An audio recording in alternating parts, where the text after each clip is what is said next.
আমরা অনেকেই বাড়িতে এই জর্দা রান্নার চেষ্টা করি, কিন্তু অনেক সময় দেখা যাচ্ছে বিয়ে বাড়ির মতো বা অনুষ্ঠান বাড়ির মতো সেই শাহী যে একটা ফ্লেভার, সেই ফ্লেভারটা আসে না। তো আজকে চেষ্টা করেছি আপনাদের সামনে সেই অথেন্টিক রেসিপিটি তুলে ধরার জন্য, যাতে আসলে এই জর্দার মানে বিয়ে বাড়ির জর্দার স্বাদটা আপনারা পান। তো প্রথমে আমি এখানে চুলায় পানি দিয়েছি আর একটা কমলার খোসা দিয়েছি আর সাথে জর্দার রং দিয়েছি, দিয়ে ভালো করে মিশিয়ে পানিতে বলক উঠে আসলেই এখানে আগে থেকে চিনি গুঁড়া পোলাওয়ের চাল ধুয়ে রেখেছিলাম পানি ঝরিয়ে সেটা দিয়ে দিলাম, দিয়ে ভালো করে নাড়াচাড়া করে দিচ্ছি যাতে একটা আর একটার সাথে গায়ে গায়ে লেগে না যায়। স্বাদ মতো একটু লবণ দিয়ে দিলাম, মিষ্টি জিনিসে লবণ খেতে খুবই ভালো লাগে আমার, তাই অল্প করে দিয়ে দিয়েছি।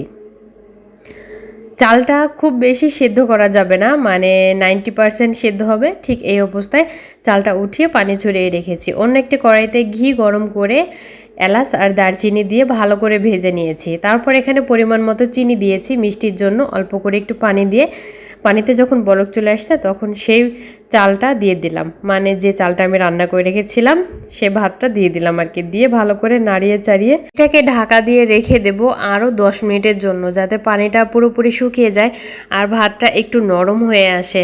আর এই জর্দার ভাতটা যতটা ঝরঝরা হয় আর একদম নরম হয় ততই কিন্তু খেতে অনেক বেশি মজা লাগে।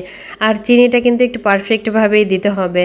তো এই যে ভাতটা প্রায় সেদ্ধ হয়ে আসছে, এখন এখানে কিশমিশ, বাদাম আর একটা কমলার রস আমি এখানে ব্যবহার করেছি, দিয়ে ভালো করে আবারও নাড়িয়ে চাড়িয়ে এটাকে আবারও দমে রেখে দেবো।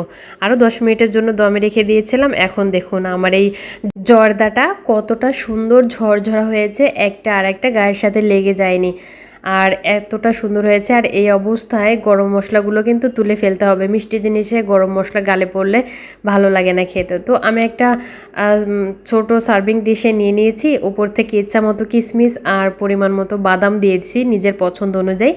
আর এই যে বেবি সুইটস মানে ছোট যে মিষ্টিগুলো থাকে ওই মিষ্টিগুলো দিয়ে একটু সুন্দর করে সাজিয়ে দিচ্ছি, যাতে জর্দাটা দেখতে অনেক সুন্দর আর লোভনীয় লাগে।